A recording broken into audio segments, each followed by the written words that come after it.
5 people you must carefully distance yourself from in your later years, even if they are family. Hello everyone, my dear friends, wherever you happen to be listening from across this wide world of ours. I am now 81 years old, and I have seen a great deal in my time.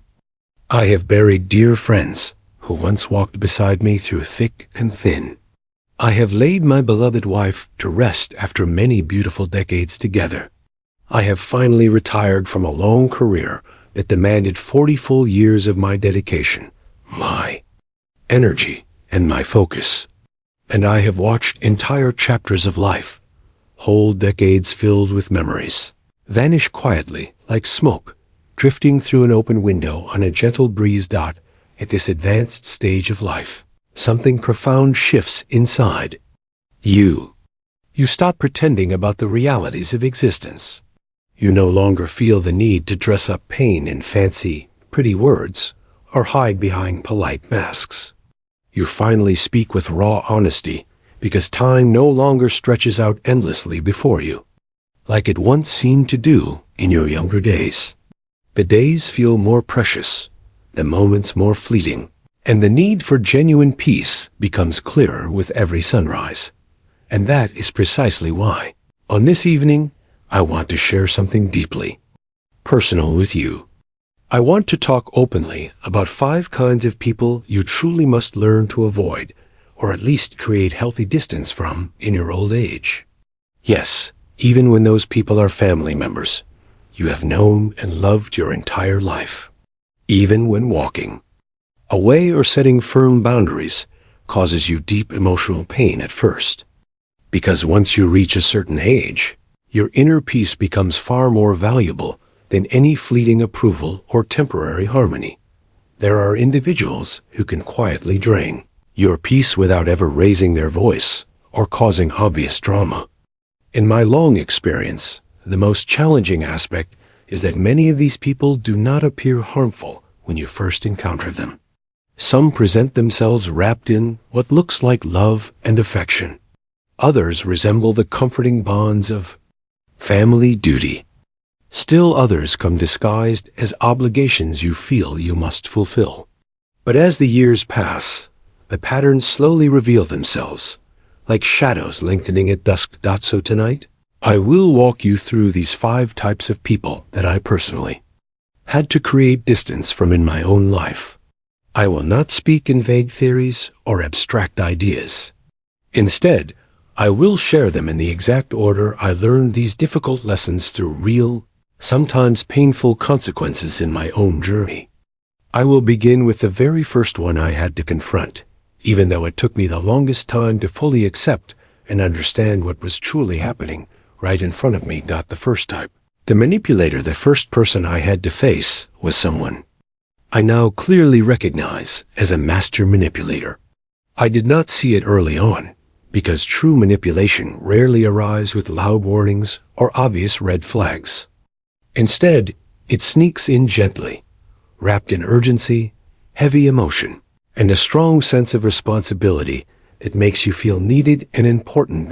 In my personal story, this was someone very close to me, a person I loved with all my heart. This individual always seemed to be standing right on the edge of some new crisis or emergency.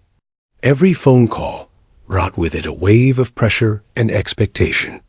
Every request felt like it might be the final chance to make things right or prevent disaster. There was constantly some urgent problem that only I, with my experience and resources, could possibly solve. And if I dared to hesitate even for a moment, the tone would subtly shift into disappointment, fear, or that heavy blanket of guilt that can weigh on an aging heart. Over many months and years, I gradually stopped noticing how my own decisions were no longer completely my own. I had shifted from actively choosing how to spend my time and energy to simply reacting to one situation after another. What made this cycle especially difficult was that every time I stepped in to help, there would be a brief period of relief and calm, only for another emergency to arise soon after. It became an exhausting loop where my remaining years were increasingly measured by someone else's ongoing instability and chaos. Only much later, with the clearer vision that age sometimes brings, did I come to understand a vital truth. Real love does not demand that you surrender your entire sense of inner balance and well-being. When I finally found the courage to step back, I did not do it in anger or with harsh words.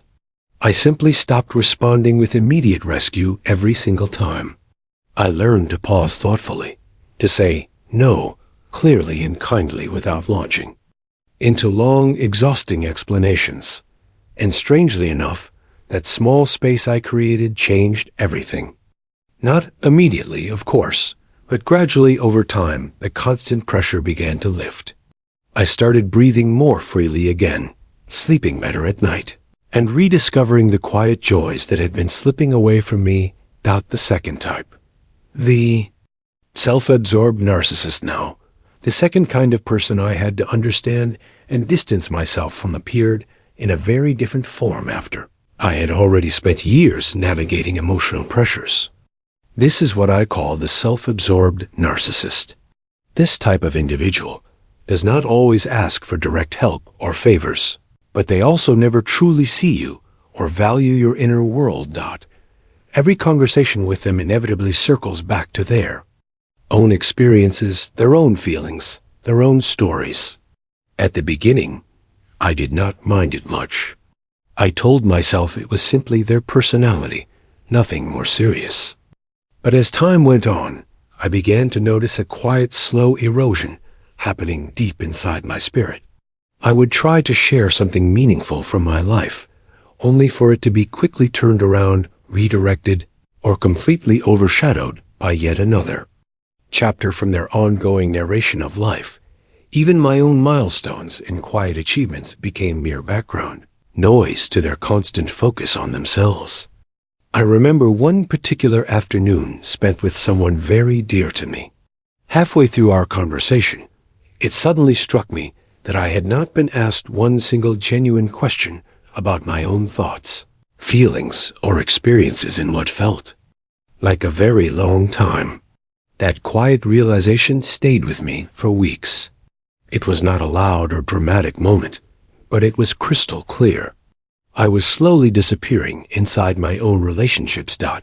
So I began making small but meaningful adjustments. I started shortening some of those one-sided conversations. I stopped waiting patiently for acknowledgement that rarely, if ever, arrived.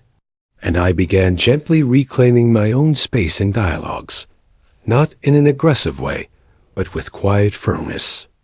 If I was interrupted mid-sentence, I learned to calmly continue speaking anyway. It felt uncomfortable at first, almost like breaking some unspoken family rule. But eventually, I realized the rule had never truly been mutual to begin with. Protecting my voice became an act of self-respect. The third type, the constant critic. The third person entered my life in a much quieter manner, yet their impact was steady and surprisingly deep over time. I am speaking here about the chronic critic. This kind of person rarely raises their voice loudly. Often they genuinely believe they are being helpful with their comments. That is exactly what makes them so difficult to recognize at first. Their observations usually come carefully disguised as wise advice, caring concern, or valuable life experience. But the end result is almost always the same. You start doubting yourself more and more. In my own life, this showed up through small, repeated remarks about how I chose to live my days, the way I dressed in retirement, how I arranged my modest home, and even how I decided to spend my free time after decades of hard work. Nothing I did ever seemed quite good enough in their eyes, even though I had spent a lifetime building stability, wisdom, and quiet contentment for myself. At first, I absorbed those words quietly and replayed them later in my mind during sleepless nights, wondering if perhaps they were right after all. That is the subtle, long-term damage of living near a constant critic. It does not shatter you in one dramatic blow. Instead, It slowly reshapes how you view yourself, your choices, and your worth. Eventually, I came to an important realization. Not every opinion, no matter how familiar the voice delivering it, deserves a permanent place in your inner world. Some words are simply noise, even when they come from people you have known for decades. So I changed my responses. I stopped defending every single choice I made. I stopped explaining my life as though it constantly needed external approval. Instead, I would simply acknowledge what was said with a gentle nod and then continue living peacefully in my own direction. And with that steady shift in my approach, something surprising and beautiful happened. The heavy weight of those critical opinions gradually lost its powerful grip on my heart and mind. The fourth type, the irresponsible one, the fourth kind of person you must be cautious about in old age, is the irresponsible one. These individuals move through life, leaving trails of chaos, unfinished business, and problems wherever they go. Missed payments, broken promises, repeated bad decisions, and endless personal crises seem to follow them. And somehow, they always expect someone else, often an older family member, to step in and clean up the mess afterward. Many seniors become easy targets for this behavior because younger relatives sometimes assume we have extra time on our hands, endless patience, or hidden savings waiting to be used. They see us as reliable safety nets rather than human beings who are trying to savor the precious remaining years we have left with dignity and calm. I learned this lesson painfully through my nephew Daniel. Daniel was not a bad person at his core. He could be lazy at times and certainly careless with his choices, but he also had enough charm to convince people to keep offering him second, third, and fourth chances. He drifted between jobs for years. Whenever things fell apart, there was always a convenient explanation ready. The manager was unfair, the economy was too tough, his coworkers were jealous. Nothing was ever truly his responsibility.